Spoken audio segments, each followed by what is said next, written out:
হিন্দু বৌদ্ধ খ্রিস্টান কল্যাণ ফ্রন্টের রংপুর জেলা সভাপতি বাবু উত্তম কুমার সাহা বলেছেন, ভারতীয় গণমাধ্যম ও ধর্মান্ধ রাজনৈতিক ব্যক্তিরা বাংলাদেশের বিরুদ্ধে ষড়যন্ত্র শুরু করেছে। ভারতীয় আধিপত্যের বিরুদ্ধে বাংলাদেশের হিন্দুরা রুখে দাঁড়াবে। হিন্দুরা এদেশে ভালো আছে, তাদের নিয়ে কোনো ধরনের ষড়যন্ত্র করতে দেওয়া হবে না। বৃহস্পতিবার 5 ডিসেম্বর বিকেলে রংপুর নগরীর গ্র্যান্ড হোটেল মোড়ে বাংলাদেশের বিরুদ্ধে ভারতীয় মিডিয়ার অপপ্রচার ও ভারতীয় উগ্রবাদীদের বাংলাদেশের সাম্প্রদায়িক সম্প্রীতি বিনষ্টের অপচেষ্টার প্রতিবাদে বিক্ষোভ মিছিল ও সমাবেশ করেছে হিন্দু বৌদ্ধ খ্রিস্টান কল্যাণ ফ্রন্ট।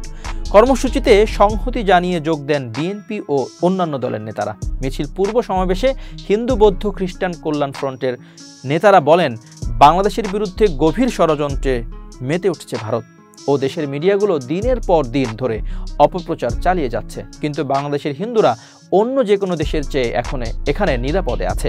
হাসিনা সরকারের পতনের পর ভারত সরকারের মাথা খারাপ হয়ে গেছে, তবে ভারতের আধিপত্যের বিরুদ্ধে এদেশের হিন্দুরা রুখে দাঁড়াবে বলেও হুঁশিয়ারি দেন তারা বলেন, দেশ থেকে বিতাড়িত হওয়ার পর শেখ হাসিনা ভারতে গিয়ে ষড়যন্ত্র শুরু করেছে।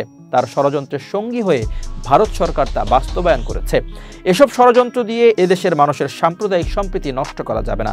ত্রিপুরার আগরতলায় বাংলাদেশ সহকারী হাইকমিশনে যেভাবে হামলা করা হয়েছে, তাতে তারা বাংলাদেশকে সতর্ক করতে চেয়েছে যেন তাদের গোলামি করা হয়, কিন্তু এদেশের মানুষ দিল্লির গোলামি আর করবে না। সমাবেশে বক্তব্য দেন হিন্দু বৌদ্ধ খ্রিস্টান কল্যাণ ফ্রন্টের সহসভাপতি নিরঞ্জন রায়, সাধারণ সম্পাদক বিপ্লব রায়, সাংগঠনিক সম্পাদক তপন কুমার রায়, সদস্য ডক্টর নারায়ণ সহ 8 উপজেলার নেতারা।